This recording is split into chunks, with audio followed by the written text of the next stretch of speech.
welcome to my channel. So this video is all about using fronted adverbials to up-level your writing.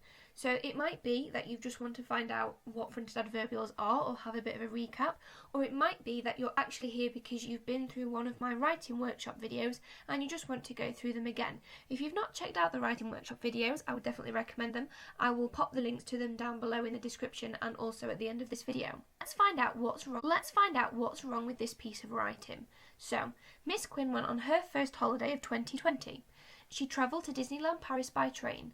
Miss Quinn first caught a train to London. She then travelled to France on the Eurostar train. When Miss Quinn arrived, she rushed through the park to her favourite ride, Thunder Mountain.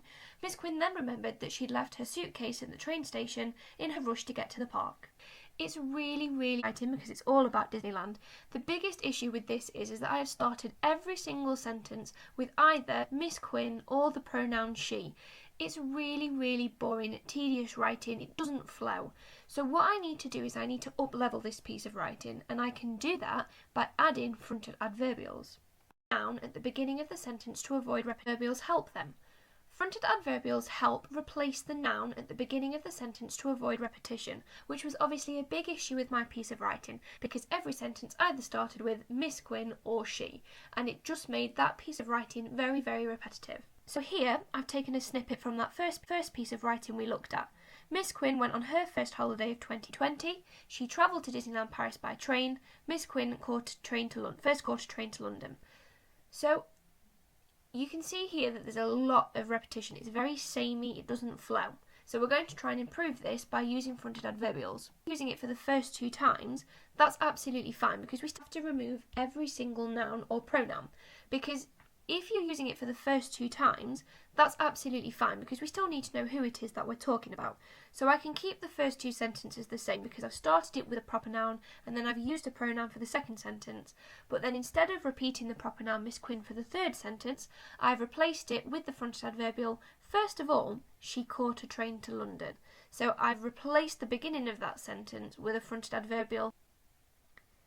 Now there are different types of fronted adverbials that you can use, which I'm going to show you a couple of examples. Time, frequency, place, manner and degree, which I'm going to show you a couple of examples for all of them. All of those tell me when something happened.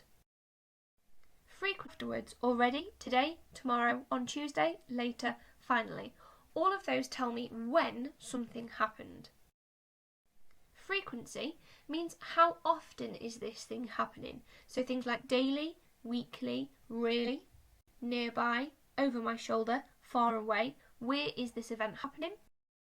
Nearby, over my shoulder, far away. Where is this event happening? An adverb. So badly, slowly, bravely, suddenly, rapidly. How is the thing badly, slowly, bravely, suddenly, rapidly? How is the thing that you're telling me is happening in your sentence actually happening?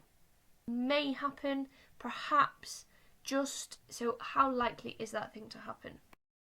So it may happen, perhaps, just. So how likely is that thing to happen? And one's for. I've popped the different types of adverbials below, but if you want to go back to the previous part of the video, to look through them, you can do. Or if you're happy that you understand what they are now because you've just been here for a bit of a recap, you can end the video and you can go and check out the writing workshop videos, which will give you some really great writing ideas for how you might want to use these fronted adverbials in a piece of your own writing. Okay, so if you've had a go at doing some of these sentences here, obviously the ones that I've used I'm not saying are the only ones possible, it's just to give you a bit of an idea. So after dinner, Miss Quinn marked her books is telling me when I'm doing it. Almost every day, Miss Stringfellow took her dog Kobe for a walk is again telling me when she's doing it almost every day. It's also frequency, how often does she do it. At 7:30, the sun set over the majestic hilltops in the distance is when it happened, the time it happened, and as quiet as a mouse, she walked through the eerie woods searching for her escape is telling me the manner that she did that thing. How did she do the walking through the woods? She did it as quiet as a mouse.